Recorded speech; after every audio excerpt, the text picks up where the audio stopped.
वाराणसी जनपद के पिंडरा तहसील में एयरपोर्ट से सटे 10 गांवों को काशी द्वार योजना के अंतर्गत अधिग्रहित किया जाना है, जिसको लेकर इन गांवों के किसान विरोध प्रदर्शन कर रहे हैं। आज हम मौजूद हैं मानापुर चनौली, ये गांव है। यहाँ के किसानों का कहना है कि हमारी जमीन सरकार जबरदस्ती नहीं ले सकती है, जिसके चलते आज लोग कफन ओढ़े हैं। हम किसानों से ही जानेंगे कि क्या कारण है, क्यों कफन ओढ़े हैं और आगे की क्या प्लानिंग है। सबसे पहले आपका क्या नाम है? रामजीत सिंह। रामजीत सिंह, कहाँ के रहने वाले हैं? हम बनारस जिले के लल्लापुर गांव का रहने वाला हूं। देश के अंदर किसानों का एक संगठन है अखिल भारतीय किसान सभा, उसका वाराणसी जिला का मैं अध्यक्ष हूं। अच्छा, आज आप लोग कफन ओढ़े हैं, कारण क्या है? इस क्षेत्र में 10 गांवों में काशी द्वार भूमि विकास गृह स्थान और बाजार योजना के नाम पर सरकार जमीन लेने की जो योजना बनाई है, जो प्रस्तावित किया है, उसके खिलाफ हम हैं। इस क्षेत्र की जमीन उपजाऊ है। इस क्षेत्र में एयरपोर्ट विस्तार के नाम पर 3 बार, सीआरपीएफ कैंप के नाम पर, सांस्कृतिक संकुल के नाम पर, विभिन्न तरह की योजनाओं के नाम पर यहाँ बहुत चरण में जमीन ली जा चुकी है। अब जो थोड़े मोड़े हम सब किसान बचे हुए हैं, उनके जीविका का हमारा खेती ही साधन है और इसे सरकार पूरी तरह से खत्म कर देना चाहती है और हमें कुछ पैसा दे करके यहाँ से भगा देना चाहती है। इसी खेत से हम अपने बच्चों की पढ़ाई लिखाई, मकान बनाने का काम, उन बच्चों के शादी का काम और जितने भी खुशी के त्यौहार रहे हैं, उन सब सारे चीज़ों का हम इसी से निर्वहन करते रहे, इसी खेती से। खेत हमारा ख़त्म हो जाएगा तो हम लोग पूरी तरह से बर्बाद हो जाएंगे, ख़त्म हो जाएंगे। जब हमारे पास खेत ही नहीं रहेगा, जीविका के साधन नहीं रहेंगे, तो हम लोग रहेंगे कहाँ?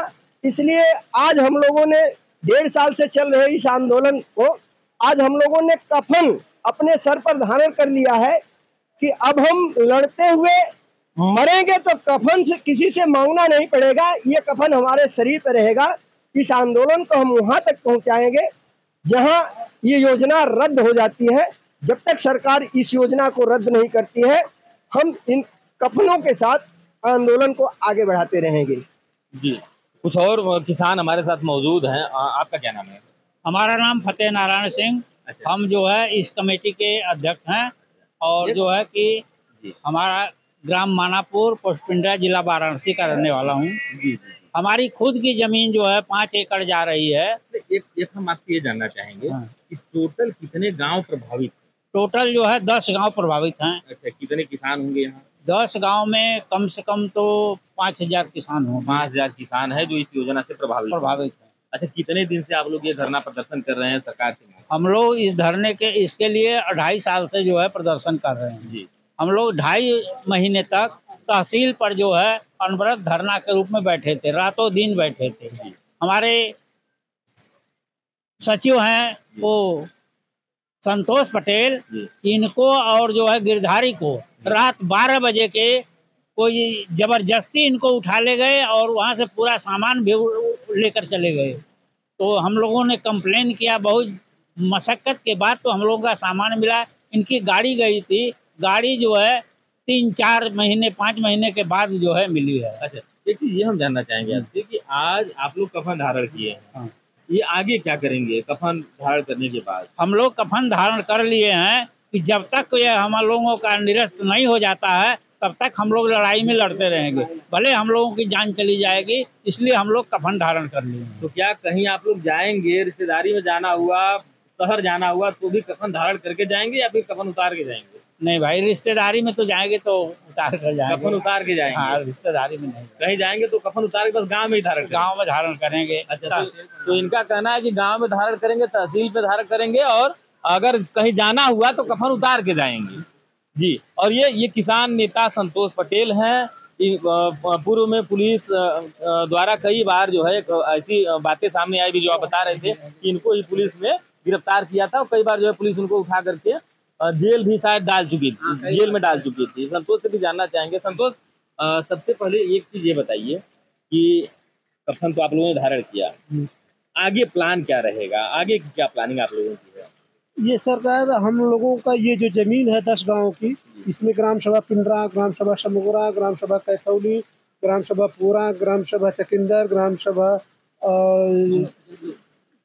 चकिंदर है, ग्राम सभा बसली है, ग्राम सभा जद्दूपुर, ग्राम सभा बहुतरा, ग्राम सभा बेलवा, ग्राम सभा पिंडराई, इसमें रमईपुर मानापुर मिला करके 10 से 12 गांव आते हैं। इसमें 5000 रजिस्टर्ड किसान है साहब। उसमें जैसे एक रजिस्टर्ड किसान है, जैसे मान लीजिए संतोष पटेल हुआ, तो संतोष पटेल की बीवी बच्चे माता पिता मिला करके एक किसान पे 10 परिवार होता है। तो इस तरह से देखा जाए तो सर 5000 पूरे 10 किया जाए तो हम सब 50,000 लोग हैं साहब। ये सब हम लोगों का एक झटके में छीन लिया जा रहा है, जबकि हम लोगों का जन्म ही काशी में हुआ है और काशी में आने के लिए दुनिया के लोग तरसते हैं साहब कि एक बार काशी में पहुंच जाए, हमारा तारन तार हो जाए। लेकिन यहाँ पे पता नहीं कौन लोग नज़र गिद्ध दृष्टि लगाए हुए हैं, हम लोगों की ज़मीन को छीन करके हम लोगों को काशी से दूर भगाना चाहते हैं सरकार। हम लोग अपनी ज़मीन के लिए जान दे देंगे, लेकिन अपनी ज़मीन नहीं देंगे साहब, चाहे जो कुछ हो जाए। ये ज़मीन हमारी जननी है, इस ज़मीन से हम लोग अपने माता पिता का, अपने बच्चों का, अपने परिवार का, अपने सब लोगों का जीवन यापन करते हैं। यज्ञ, उपनयन, संस्कार जो कुछ भी होता है सरकार, हम लोग इस जमीन से जीवन यापन करते हैं। ये पूरी जमीन का कृषि भूमि ही है? जी हाँ, इसमें हम सब कृषि करते हैं, इसमें खेती करते हैं, इसी खेती से हम लोग अपना जीवन यापन करते हैं साहब। इसी से अपना समाज का, देश का, सबका हित करते हैं, सबको पेट पालने के लिए अन्न उपजा करके देते हैं। और आज हम ही लोगों का शोषण कर अपना पोषण कर रहे हैं साहब। हम लोग अपनी जान दे देंगे साहब, लेकिन अपनी जमीन नहीं देंगे। अच्छा, कुछ और लोग हैं, इनसे बात करते हैं। चाचा जी, क्या नाम है आपका? मैं शिवशंकर शास्त्री हूँ। कहाँ के रहने वाले? निवासी कपर फरवा गाँव है, जनसा थाना में। जी।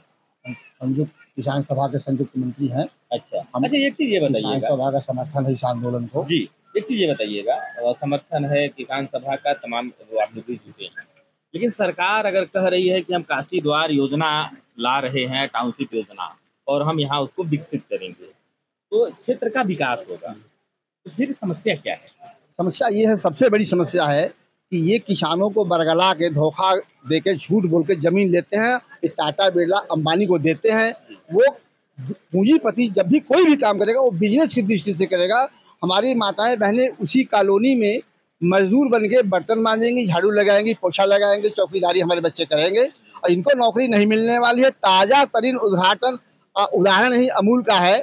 कहा गया कि यहाँ के लोगों को नौकरी मिलेगी और सब गुजराती आके उसमें भर दिए गए। यहाँ के बच्चे चौकीदार बने हैं और झाड़ू पोछा लगा रहे हैं, चौकीदारी कर रहे हैं। तो सब अगर सरकार अपनी योजना बना के खुद काम करे, और हमारे एक जिसकी ज़मीन ली जाती है, किसी कानून में भी है अधिग्रहण में 13 वाले में कि जिसकी ज़मीन ली जाएगी उसके एक व्यक्ति को नौकरी दी जाएगी, और उसका अगर लाभ होता है तो 1/16वां हिस्सा उसके परिवार को दिया जाएगा।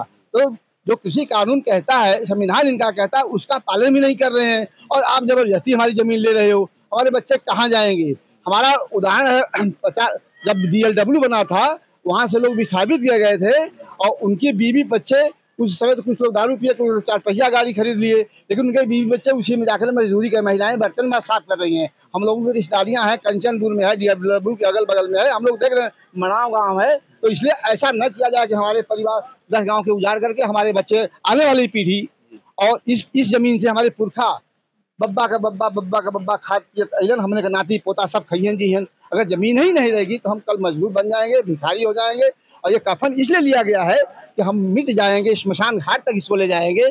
हम चाहते हैं कि जो पत्रकार बंधु हो या जो भी हो, हमारी आवाज़ को भारत सरकार जो सोई हुई है कान में, उसके आवाज़ पहुँचे कि किसानों को इतना कष्ट न दिया जाए, किसानों से बात किया जाए, उनको उचित मुआवजा दिया जाए। और ज़मीन जो उपजाऊ भूमि है, 3-3 फसल होती है, 2-2, 3-3, यहाँ पर सब्जी मंडियाँ काम कर रही हैं। तो आप ऐसे जो जैसे मिर्जापुर वगैरह में है, बहुत सारी ज़मीनें हैं जहाँ की उपजाऊ नहीं है, कंकरीली है, उसको आप कर लो, उसका अधिग्रहण करो, वहाँ पर करो और फैक्ट्री बनाओ। हम साथ में हैं, हम लोग चंदा भी दे देंगे उसके सहयोग के लिए। लेकिन जो 3-3 फसल की उपजाऊ ज़मीन है और आप हमको उजाड़े जा रहे हो। भाई हमारे रामजी सिंह ने तो 3 चरणों में हवाई अड्डा के नाम पर लिया। हमारी बहन है, उसी गाँव से मैं आ रहा हूँ, वो मकान वहाँ से तोड़ करके लोग दूसरे जगह जा रहे हैं, दूसरे गांव में जाके बस रहे हैं, और इतनी ही दूरी 1 मीटर की दूरी बची है। मतलब अगला चरण वो विस्तारीकरण लेते हैं तो वो भी घर जाएगा। हम कहाँ तक भागते रहेंगे? इसलिए पूरे बनारस को आप लोग चौपट करना चाहते हो। कई कई योजनाओं का नाम भाई साहब ने गिना दिया। तो सरकार तो कह रही है कि योजनाएं आएंगी तो विकास होगा क्षेत्र का। विकास तो उनका पूंजीपतियों को होगा ना, गरीब किसान तो मजदूरी करके रह जाएगा। हमारे यहाँ विद्यालय बंद हो रहे, विद्यालय टूट रहा है, पूरा गांव से मैं आ रहा हूँ, विद्यालय टूट रहा है। आप शिक्षा का नाश कर रहे हो और 5000 विद्यालय बंद करने जा रहे हो, दारू मधुशाला खोलते जा रहे हो, दारू पी के हमारे बच्चे बर्बाद हो जाए।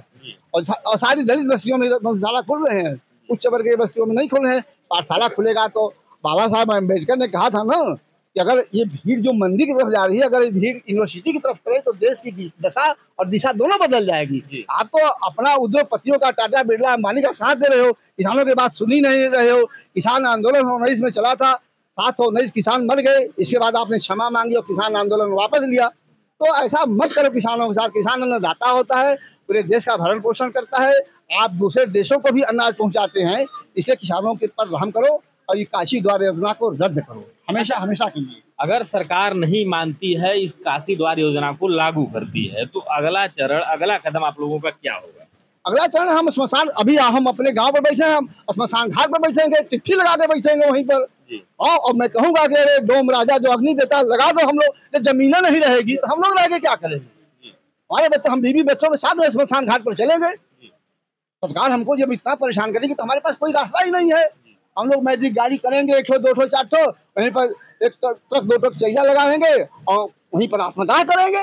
तो एक चीज ये बताइएगा, ये योजना चल रही है, तमाम जनप्रतिनिधि हैं, विधायक हैं, सांसद हैं, ये हमको मछली शहर में आता है ये, तो आप क्या विधायक के पास, क्षेत्रीय विधायक के पास या सांसद के पास आप लोग नहीं गए? हम लोग विधायक जी के पास गए थे और विधायक जी का कहना है कि ये विकास है। तो विकास कुछ लोगों का है, उन लोगों का है जो देश के संपन्न लोग हैं, लेकिन हम किसानों का तो पूरी तरह से विनाश है। तो विधायक जी ने ऐसा ही कह करके कहा कि तुम लोग नहीं सुनना चाहते हो तो मत सुनो और जाओ, हमारे पास कभी मत आना। जिस हम लोगों के वोट से विधायक बन गए, लेकिन हम लोगों को कहते हैं कि हमारे पास कभी मत आना। तो ये विकास देश के चंद पूंजीपतियों का है और देश के संपन्न वर्ग के लिए है। हम किसानों का पूरी तरह से विनाश है। और सांसद का क्या कहना है? सांसद जी का कहना है, उन्होंने लोकसभा के अंदर भी हमारी आवाज उठाई थी, हम उनका स्वागत करते हैं और इसके लिए हम उनको धन्यवाद भी देते हैं कि हमारी इस बात को लोकसभा के अंदर उन्होंने उठाया था। लेकिन जो कुछ खबरें आई, उस खबरों को जनता के अंदर गलत तरीके से प्रचारित किया गया। सांसद जी का हम सहयोग मांग रहे थे और उनका सहयोग इस आंदोलन में हमको मिला है, हमारे आंदोलन में आती भी रही है। तो ये है जो पिंडरा तहसील अंतर्गत जो काशी द्वार योजना बनाया जाना है, टाउनशिप योजना सरकार द्वारा विकसित की जानी है, उससे प्रभावित होने वाले किसान, किसान नेता, इनका कहना है कि हम अपनी जमीन किसी भी कीमत पर सरकार को नहीं सौंपेंगे। इनकी ये भी मांग है कि यदि जमीन अधिग्रहित की जाती है तो किसानों को या किसान परिवार के बच्चों को उसमें रोजगार दिया जाए और उससे होने वाले फायदे को भी किसान जो प्रभावित हैं उनके परिवार को बांटा जाए। Praveen Yadav, one India Hindi, Varanasi. Subscribe to One India and never miss an update. Download the One India app now.